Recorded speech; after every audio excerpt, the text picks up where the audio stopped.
তুলসী কৃষ্ণ প্রেয়সী নম নম। হরে কৃষ্ণ।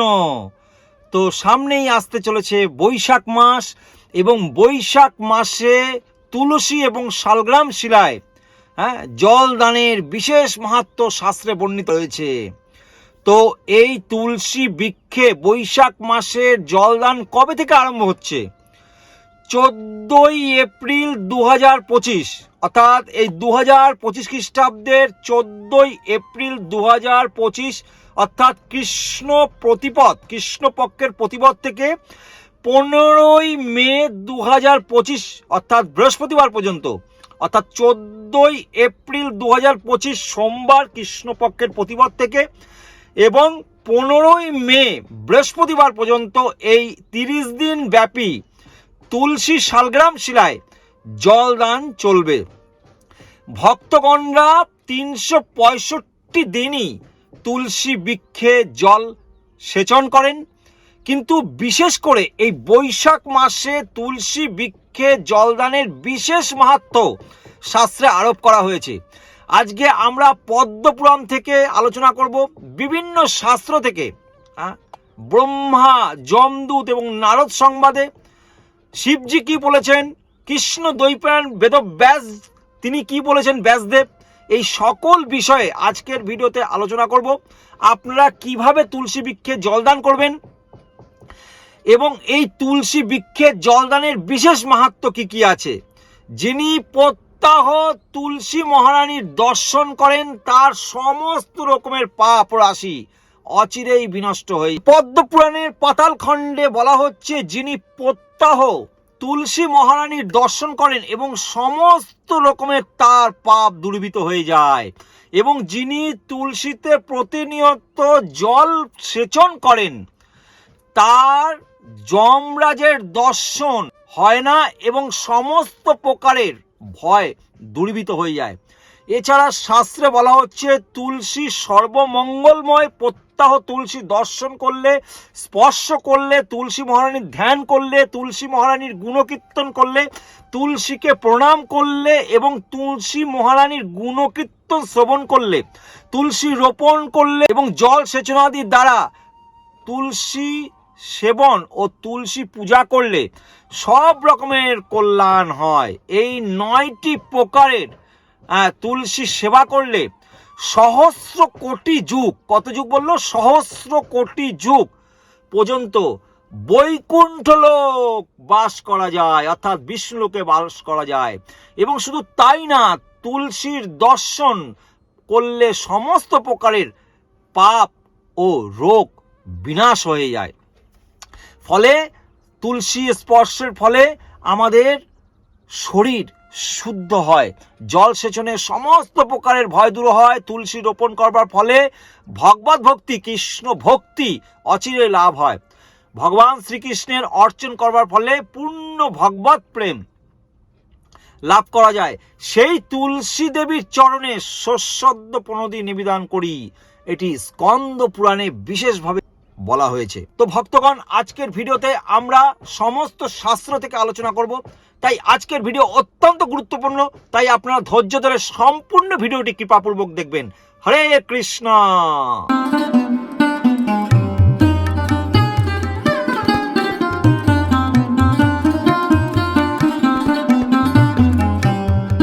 হরে কৃষ্ণ।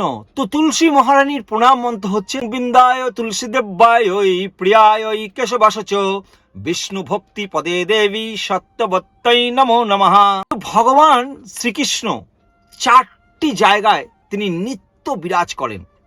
একটি হচ্ছে শ্রীমদ্ ভাগবতম, গ্রন্থরূপী শ্রীমদ্ ভাগবতম, আরেকটি হচ্ছে ভক্তের হৃদয়ে, আরেকটি হচ্ছে তুলসী বৃক্ষে এবং মা গঙ্গায়।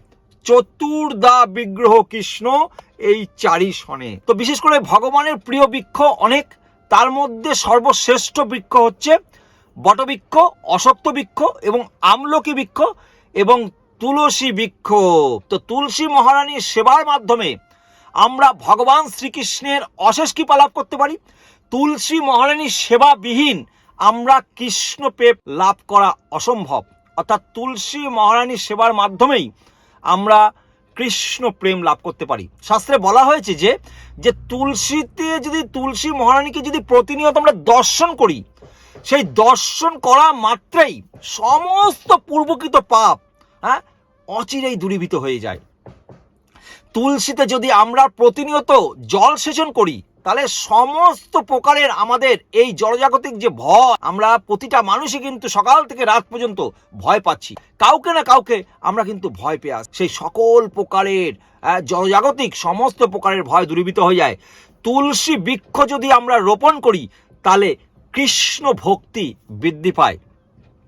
এবং তুলসী বৃক্ষ চয়ন করলে সেই পত্রে চন্দন লেপন করে শ্রীহরির চরণে যদি আমরা অর্পণ করতে পারি, তাহলে আমাদের কৃষ্ণ প্রেম ভক্তি লাভ হয়। হরি বল। তো পদ্মপুরাণের সৃষ্টিখণ্ডে তুলসী বৃক্ষের মাহাত্ম্য সম্পর্কে দেবাদিদেব মহাদেব তার পুত্র কার্তিককে বলছেন। কি বলছেন? সর্বেভ্য পত্র পুষ্পেভ্য সত্যমান তুলসী সেবা সর্বকাম প্রদা শুদ্ধা বৈষ্ণবৈ বিষ্ণু সুপ্রিয়া। তো সমস্ত পত্র এবং পুষ্পের মধ্যে তুলসী বৃক্ষ হচ্ছে সর্বশ্রেষ্ঠ। তুলসী হচ্ছে সর্বকাম প্রদা, আমাদের সর্বপ্রকারের কামনা বাসনা পূর্ণ করেন তুলসী মহারানী। সর্বমঙ্গলময়ী, সর্বমোক্ষা এবং বিষ্ণু প্রিয়া ও বৈষ্ণবী পরম।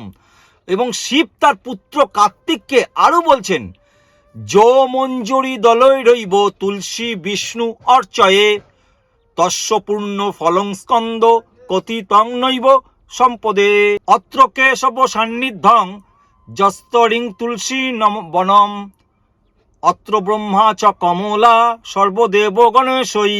এর অনুবাদটি হচ্ছে, যে ব্যক্তি ভক্তি সহকারে তুলসী মঞ্জুরি দিয়ে ভগবান শ্রীহরির আরাধনা করেন, এমনকি আমিও তার পূর্ণ বর্ণনা করতেও অক্ষম। এটি ভগবান শিব বলছেন, যে ব্যক্তি ভক্তি সহকারে তুলসী মঞ্জুরি দিয়ে ভগবান শ্রীহরির আরাধনা করেন, এমনকি আমিও তার পূর্ণ বর্ণনা করতে অক্ষম।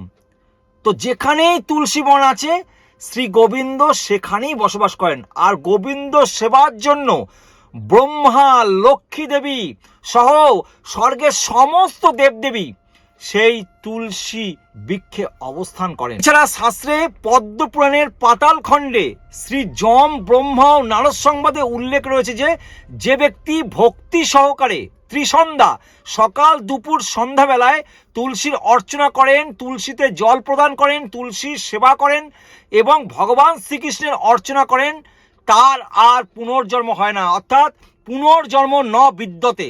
এছাড়া আরও বলা হচ্ছে, শাস্ত্রে ব্রহ্মবৈবর্ত পুরাণে বলা হচ্ছে, শিরোধার্যাশ্চ সর্বেশান ইপসিতাম বিশ্ব পাবনঃ জীবন মুক্তাং মুক্তিদাশ্চ ভজে তং হরি ভক্তিদাং। তিনি সকলের শিরোধার্য, মানে সবার মধ্যে সর্বশ্রেষ্ঠ। তিনি জীবন মুক্তা অর্থাৎ মুক্তিদায়িনী এবং শ্রী হরি ভক্তি প্রদায়িনী এবং সমগ্র বিশ্ব পবিত্রকারিণী, বিশ্ব পাবনী তুলসী দেবীকে শতত প্রণাম করি। এছাড়া ব্যাসদেব তুলসীর মহিমা তিনি কীর্তন করছেন। তুলসীর মহিমা কীর্তন করে কি বলছেন?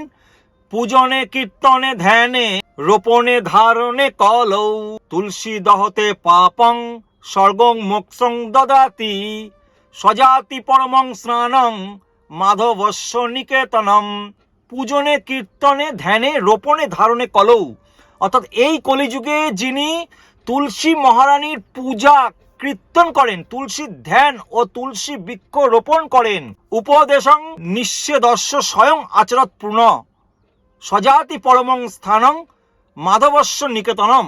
এইভাবে তিনি সমস্ত আত্মীয় সহকারে শ্রীহরির প্রসন্নতা বিধান করার ফলে অক্ষয় কাল ধরে, অনন্ত কাল ধরে মাধবের আলয় অর্থাৎ গোলক বৃন্দাবনে বসবাস করতে পারেন। এভাবে ব্যাসদেব তুলসীর মহিমা ব্যাখ্যা করছেন শাস্ত্রে। এছাড়া শাস্ত্রে পদ্মপুরাণের ব্রহ্মখণ্ডে বলা হচ্ছে, তুলসীর মাহাত্ম্য সম্পর্কে বলা হচ্ছে যে, গঙ্গাধর সরস্বতী শ্রেষ্ঠা বিষ্ণু ব্রহ্মা মহেশ্বরা দৈবীতীর্থ পুষ্করাদ্য পৃষ্ঠান্ত তুলসী দলে ব্রহ্মা বিষ্ণু শিব এবং গঙ্গা আদি সমস্ত পবিত্র এই তুলসী দলে সব সময় নিবাস করে। এছাড়া ব্রহ্মবৈবর্ত পুরাণে আরো বলা হচ্ছে যে সারা পৃথিবীতে প্রায় 3.5 কোটি পবিত্র তীর্থ তুলসী বৃক্ষে অবস্থান করে। এই তুলসী বৃক্ষ প্রতিদিন স্নান করিয়ে সেই বৃক্ষের মৃত্তিকা থেকে আমরা যদি কপালে ধারণ করতে পারি তাহলে বৃন্দাবনে বসবাস করার আমরা যোগ্যতা আমরা সবাই সহজে লাভ করতে পারি। তাই বৃন্দা দেবী তুলসী সমগ্র বিশ্বকে পাবন করতে সক্ষম, সমগ্র বিশ্বকে পবিত্র করতে সক্ষম, সর্বত্র তিনি পূজিতা, সমগ্র পুষ্পের মধ্যে তিনি সর্বশ্রেষ্ঠা এবং পরমেশ্বর ভগবান শ্রীকৃষ্ণের জীবন সঙ্গিনী। যিনি নিত্য তুলসীর সেবা করেন তিনি ত্রিতাপ ক্লেশ থেকে মুক্ত হন। আমরা সকলেই জানি যে 3 প্রকারের ক্লেশ আছে এই জড়জগতে, আদি দৈবিক, আদি ভৌতিক, আদি আত্মিক। এই যে ত্রিতাপ ক্লেশ, এই ত্রিতাপ ক্লেশ থেকে আমরা মুক্তি পেতে পারি যদি আমরা নিত্য প্রতিদিন তুলসী মহারানীর সেবা শুশ্রূষা করতে পারি। তাই ভক্তগণরা 365 দিনই তুলসী মহারানীকে জল প্রদান করে। অনেকে প্রশ্ন করে যে একাদশীর দিন কি তুলসী মহারানী থেকে জল সেচন করা যাবে, রবিবার দিন তুলসী মহারানীকে জল সেচন করা যাবে? প্রতিদিন অর্থাৎ 365 দিন তুলসী বৃক্ষে জল দেওয়া যাবে। বিশেষ করে একাদশীর দিন যদি তুলসী রোপণ করে কেউ, শাস্ত্রে এমনটি বলা হয়েছে যে সেই ভক্ত মৃত্যুর পরে তিনি বিষ্ণুলোকে গতি হয়, অর্থাৎ সেই ভক্ত মৃত্যুর পর তিনি গোলক বৃন্দাবন ধাম প্রাপ্ত হন, এভাবে শাস্ত্রে বলা হচ্ছে। এছাড়া গৌতমী তন্ত্রে বলা হয়েছে যে তুলসী দলেন মাত্রেন জলস্য চূল কেন বাহা বৃক্ষেতেন স আত্মন ভক্তব্য ভক্ত বৎসল্যম। সামান্য পরিমাণ তুলসী ও গঙ্গা জল দিয়ে ভগবানের আরাধনা যিনি করেন, ভগবান তিনি ঋণী হয়ে যান সেই ভক্তের প্রতি। তার ঋণ শোধ করবার জন্য ভগবানের কাছে কোনো ঐশ্বর্য থাকে না, এমনটি শাস্ত্রে বলা হচ্ছে গৌতমী তন্ত্রে। বুঝতে পেরেছেন? গৌতমীয় তন্ত্রে এইভাবে বলা হচ্ছেন। তার দৃষ্টান্ত হচ্ছে স্বয়ং অদ্বৈত আচার্য গঙ্গার নিকটবর্তী স্থানে শালগ্রাম সহ তুলসীর সেবা করবার মাধ্যমে হা কৃষ্ণ তুমি অবতীর্ণ হও, এইভাবে গঙ্গার নিকটবর্তী স্থানে হুঙ্কার করছিলেন। কারণ মহাবিষ্ণু তিনি কৃষ্ণকে হুঙ্কার করছিলেন, কেননা কৃষ্ণ অবতীর্ণ হওয়ার জন্য। তার হুঙ্কারে গোলক বৃন্দাবনে ব্রহ্মাণ্ড ভেদ করে গোলক বৃন্দাবনে পৌঁছায় এই তুলসী সেবা, শালগ্রাম সেবার মাধ্যমে। এবং শ্রীকৃষ্ণ তিনি চৈতন্য মহাপ্রভু রূপে আবির্ভূত হন আমাদের মতন অধবদিত জীবদের উদ্ধার করবার জন্য। তো সেই জন্য 365 দিনই তুলসী মহারানীর বৃক্ষে জলসেচন করা যায়। আপনারা সকলের প্রতিনিয়ত তুলসী সেবা করবেন। বিশেষ করে এই বৈশাখ মাসে আপনাদের গৃহে, যে আপনাদের ছাদে হোক বা উঠোনে হোক, যে তুলসী বৃক্ষটি আছে সেই তুলসী বৃক্ষের উপরে অথবা ঘটি বা অথবা মৃত্তিকা, মাটির ঘটি দিয়ে, আপনি মাটির হলেই ভালো হয়, আপনি দড়ি দিয়ে সুন্দর করে ঠিক তুলসী বৃক্ষের উপরটা একটা ছিদ্র করবেন, ছিদ্র করে তুলো দিয়ে দেবেন, ছোট্ট করে ফুটো করবেন এবং সকালে সূর্য উদয় থেকে আপ টু সূর্য অস্ত আগে পর্যন্ত জলধারা আপনি এক ফোঁটা করে তুলসী বৃক্ষে যাতে জল পড়ে সেভাবে আপনারা করবেন। এই 1 মাস ব্যাপী এইভাবে বৃক্ষে জল প্রদান করা হবে তুলসী বৃক্ষে। তো এছাড়া অনেকের বাড়িতে, অনেকে প্রশ্ন করেছিলেন গত বছর, অনেকের বাড়িতে অনেক তুলসী বৃক্ষ থাকে, তা আপনি ইচ্ছা করলে প্রতিটা বৃক্ষতেই এরকমভাবে করতে পারেন। আর যদি না পারেন তাহলে আপনি প্রতিদিন যেই তুলসী বৃক্ষ পুজো করছেন, প্রতিদিন আরতি করছেন, সেই তুলসী বৃক্ষের উপরে আপনি এই ঘটটা স্থাপন করতে পারেন, জলধারার ঘট। এবং আদার্স যে তুলসী বৃক্ষগুলো আছে সেগুলোতে আপনি সকাল বিকেলে আপনি জল প্রদান করবেন অবশ্যই। তো এইভাবে আপনারা প্রতিদিন এই বৈশাখ মাসে তুলসীতে আপনারা জল সেচন করুন। তুলসীতে জল দানের একটি মন্ত্র আছে, ওং গোবিন্দ বল্লভাং দেবী ভক্ত চৈতন্যকারিণী স্নাপজাবি জগদ্ধাত্রী কৃষ্ণ ভক্তি প্রদায়িনী। এই মন্ত্রটি 3 বার বলে তুলসী বৃক্ষে আপনি জল প্রদান করবেন। এছাড়া তুলসী আপনি প্রদক্ষিণ করতে পারেন সকাল সন্ধ্যায়, যতবার আপনি তুলসী আরতি করবেন, তুলসী পুজো করবেন সকাল এবং সন্ধ্যায়। আপনি আপনার ডান দিকে রেখে তুলসী মহারানীকে আপনি প্রদক্ষিণ করতে পারেন। তুলসী প্রদক্ষিণ করলে সমস্ত রকমের আমাদের পাপ থেকে আমরা মুক্তি পেতে পারি, এবং যে আমাদের জানতে অজান্তে কত প্রকারের ব্রহ্ম হত্যা হয়ে যাচ্ছে, কত পিপিলিকা পায়ের তলায় পড়ে মারা যাচ্ছে, কত প্রাণী হত্যা হচ্ছে জানতে অজান্তে, সেসব পাপ থেকে আমরা মুক্তি পেতে পারি। তো প্রদক্ষিণ যখন করবেন কমপক্ষে 4 বার 6 বার 8 বার এরকম একাধিকবার আপনি যত খুশি আপনি প্রদক্ষিণ করতে পারেন। তুলসী প্রদক্ষিণ মন্ত্রটি হচ্ছে জানি কানি চপাপানি ব্রহ্ম হত্যাদি কানি চ তানি তানি প্রণশন্তি প্রদক্ষিণ পদে পদে। আর তুলসী প্রণাম মন্ত্রটি হচ্ছে ওং বৃন্দায় তুলসী দেব্যায় প্রিয়ায় কেশবাসচ বিষ্ণু ভক্তি পদে দেবী সত্যবত্তই নমো নমঃ। প্রতিদিন তুলসী প্রণাম করবেন, প্রতিদিন তুলসীতে জলদান করবেন, তুলসীর সেবা করবেন, তুলসী আরতি করবেন এবং ভগবানের অশেষ কৃপা লাভ করতে পারবেন। তো এইভাবে আপনারা প্রতিটা দিন এই বৈশাখ মাসটা বিশেষ করে তুলসীর সেবা করুন এবং অন্যকে সেবা করবার জন্য উৎসাহিত করুন। আমাদের এই ভিডিওটিকে সারা বিশ্বের দরবারে সকলের কাছে পৌঁছে দিন, যাতে এই 1 মাস ব্যাপী তুলসীতে জল প্রদান করতে পারে সকলে এবং ভগবান শ্রীকৃষ্ণের অশেষ কৃপা লাভ করতে পারে। আপনারা অনেকক্ষণ ধরে আমাদের ভিডিওটি দেখছেন, সেই জন্য আপনাদের ধন্যবাদ। আপনারা যারা প্রথমবার আমাদের এই চ্যানেলে আসলেন অবশ্যই চ্যানেলটিকে সাবস্ক্রাইব করে নোটিফিকেশন বেল আইকনটিকে অল করে দেবেন। ভিডিওটি ভালো লাগলে বেশি বেশি করে শেয়ার করে দেবেন। কেমন? আপনারা ভালো থাকবেন, সুস্থ থাকবেন, সদা কৃষ্ণ ভাবনাময় হয়ে থাকবেন। জগৎগুরু শিল প্রভুপাদ কি জয়, জয় বৃন্দা দেবী কি জয়, ভক্তি দেবী কি, তুলসী মহারানী কি জয়, নিতাই গৌর সীতানাথ প্রেমানন্দের হরি হরি বল।